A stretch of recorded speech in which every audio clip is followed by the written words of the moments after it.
Welcome to part 6, where we will continue speaking about reincarnation.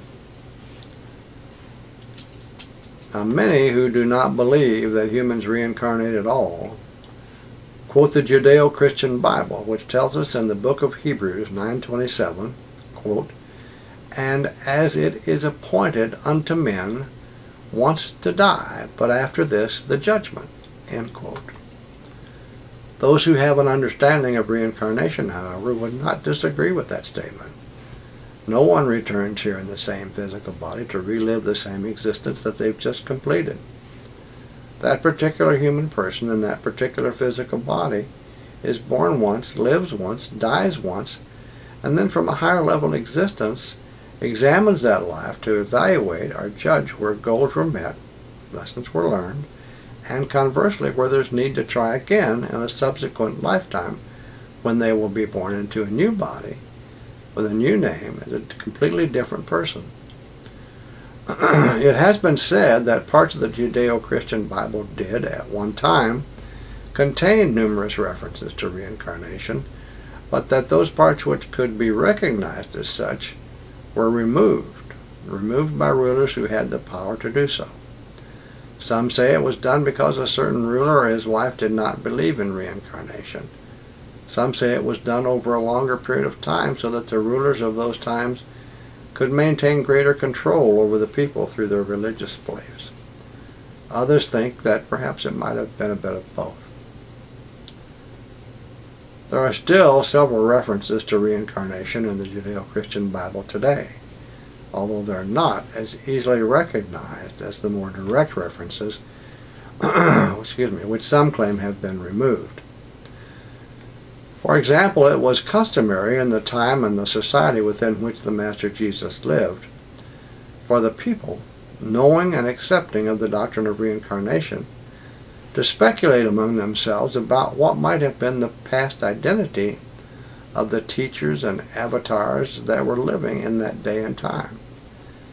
It was with that knowledge that the Master Jesus, as quoted in the Judeo-Christian Bible, asked his disciples in Mark 8:27, "Whom do men say that I am?" Now, those today who do not accept reincarnation as a possibility nevertheless seem to have no problem with the fact that the initial response given as an answer to his question made reference to persons who had already left this life, already died or passed over. In another example, this time in John 9:2, the Master Jesus was asked by his disciples about a man nearby who had been born blind. They asked whether the man had been blind since birth because of his own sins or because of the sins of his parents. Remember, as we sow, so shall we reap. As many of you probably know, the Master Jesus was not at all hesitant to correct or rebuke his disciples when he found them to be making a mistake or an error.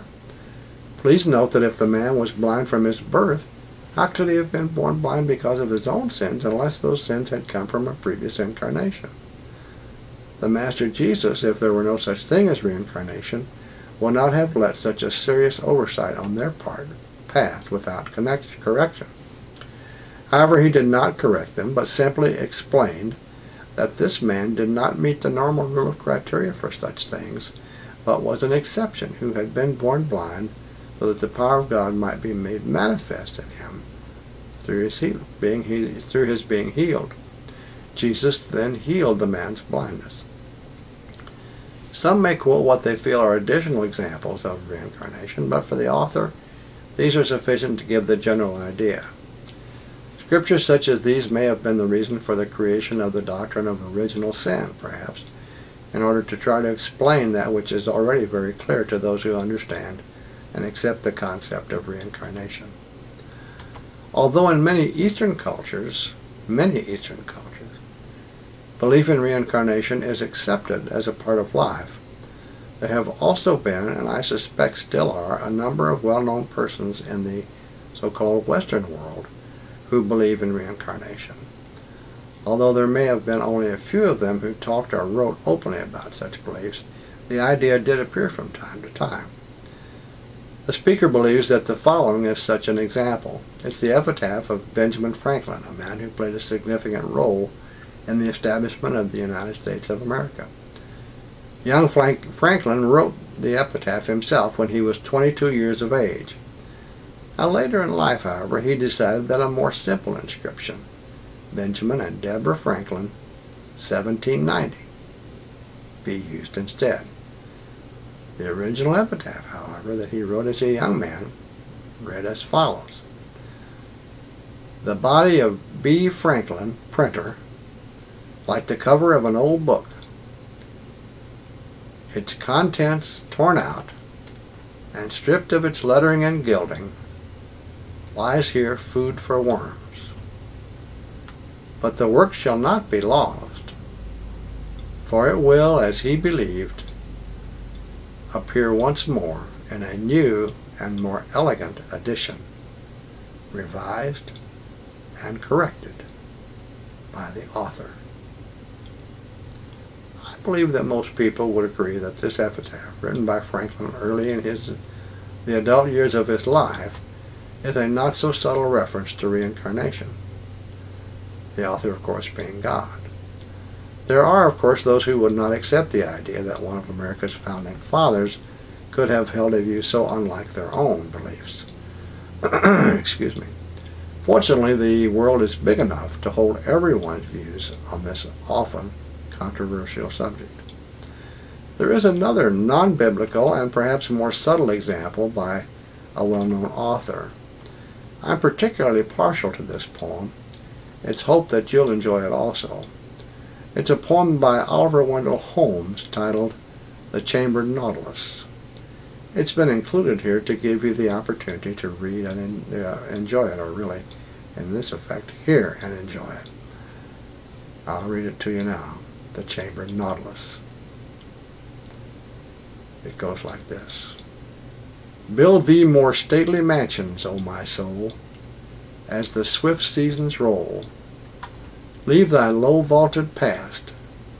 Let each new temple, nobler than the last, shut thee from heaven with a dome more vast, till thou at last art free, leaving thine outgrown shell by life's unresting sea."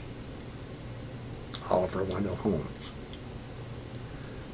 Now, none of these examples have been given here as indisputable proof of reincarnation. They're simply offered by the speaker for your consideration. Those who don't believe in reincarnation will not be so easily persuaded to that way of thinking, and those who already know that the concept of reincarnation strikes a resonant chord within themselves will require no so-called proof.